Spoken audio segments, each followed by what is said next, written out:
Psychology reveals a hidden truth about female desire. What most men overlook is that women often express sexual interest not through obvious moves but through indirect questions that carry. They are calibrated tests of your perception, your confidence, and your leadership, because women are biologically and psychologically wired to desire safety, certainty, and dominance in the sexual realm. They rarely say "I'm turned on." Instead, they say something that gives you the opportunity to take the lead without making them feel exposed. This is why researchers have found that women initiate intimacy through indirect cues far more often than they are given credit for.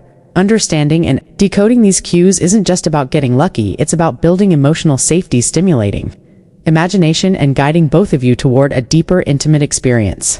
Here are 10 such questions each, a gateway to connection if you know how to respond the right way, and the final one is the biggest tell of all. 1. What are you doing later? This might seem like a casual inquiry about plans, but it's not. What she's really asking is whether you're the kind of man who can create direction, because in the female psyche, sexual attraction is directly tied to a man's ability to lead and make decisions with confidence and ease. She doesn't want to be the one suggesting what happens next. She wants to feel like you have a plan, and that plan includes her, not just as an option but as the center of a meaningful and exciting moment. When she asks what you're doing later, she is extending an invitation not just to spend time but to reveal how capable you are of making space for her in a strong, grounded frame. And if you hesitate or seem unsure, she instinctively senses that weakness and disengage emotionally. The correct move is to respond with calm certainty. Say something that implies movement, presence, and directions, such as "I've got a few things in motion, but something tells me they're about to change." That response plants a seed of intrigue in her mind and reframes the entire situation under your leadership, which makes her feel safe to explore further and emotionally surrender to. Are you always like this with girls? This line is loaded with subtext and subtle emotional tension. What she's really saying is, "You're affecting me, and I need to know if I'm just another girl or someone." Unique evolutionary psychology supports this because women are instinctively attracted to men who are already pre-selected by other women. It signals survival, values, strength, and social proof. But at the same time, no woman wants to feel like just another notch on the belt. This question is her way of asking where she fits in your world without losing her dignity or pride. If you try to defend yourself or over-explain, you signal insecurity and fear. Instead, the power move is to maintain emotional control and respond with something like, "Only with the ones who make it easy." That line flips the script. Now she's the one who has to rise to your level, and it makes her feel chosen, which elevates your value and deepens the desire. 3. What would you do if I stayed over? Now this isn't small talk. This is her putting herself in your environment in her mind.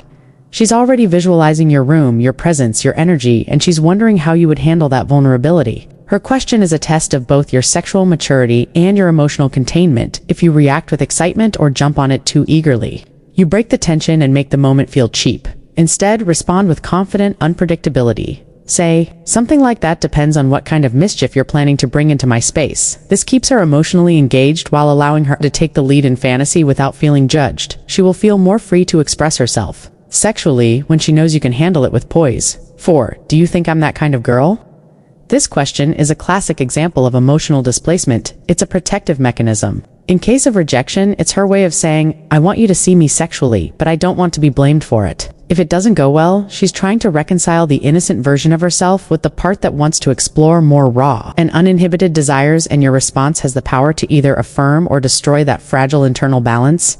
If you say no, she feels rejected. If you say yes, she may feel judged. Instead say, "I don't put labels on what people want, I just listen to what they're asking for." That removes shame, opens emotional doors, and keeps the connection rooted in non-judgmental acceptance.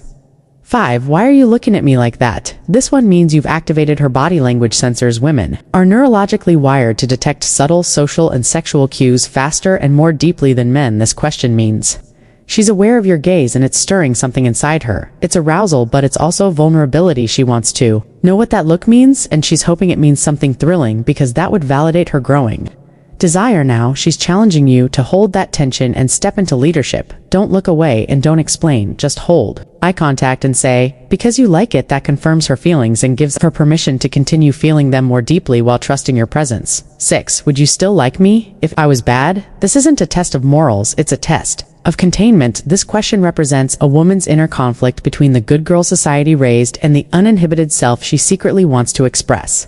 What she's asking is, can you handle the full spectrum of who I am? Can you hold space? For my darkness without controlling or judging me, this moment is a doorway into deep psychological intimacy. Your response should be something like, only if you're bad in the right way, which invites her shadow self into the light and gives her permission to let go of control. This is the beginning of real feminine surrender, not submission from weakness, but the kind that comes from absolute emotional safety and erotic liberation.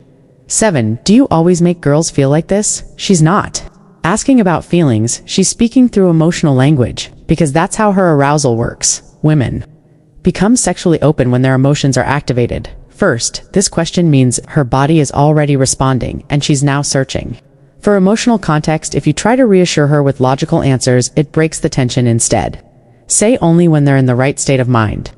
Now you've anchored her arousal to your presence and implied that her emotions are the reason. Things feel so intense. This creates a powerful imprint. She begins to associate you with rare emotional experiences, which heightens both the attraction and the bond, without you needing to say anything more. 8. Why haven't you made a move yet? This isn't frustration, it's consent wrapped in curiosity. She's letting you know that she's ready, but still needs you to be the initiator. Women are trained by society to protect their reputations and avoid appearing too forward, so even when they want intimacy, they rarely say it directly. This question is the verbal version of unlocked body language, and now it's your moment to lead. The right move is to bridge the gap, move physically closer, and say, I was waiting for you to be sure, or I was giving you the space to want it. That shows respect, dominance, and intentionality all at once. And when you move in, after that the experience feels earned, not forced. 9. Do you want me to go? This might sound like politeness, but it's actually her most vulnerable emotional moment. After intimacy, her nervous system is exposed,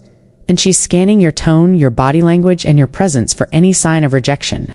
If you pause, hesitate, or respond without clarity, she withdraw emotionally and the connection will fracture. This question is her emotional check-in. Her way of saying, am I still wanted? The right response is low, slow, and certain. Say no, stay. You say it without over-explaining, without trying to convince her. You say it like a decision already made, and when she hears that kind of grounded clarity, her body drops out of fight or flight and into surrender, where her full trust and feminine energy come alive. 10.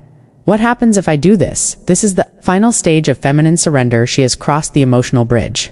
Now she wants you to take her somewhere she can't take herself.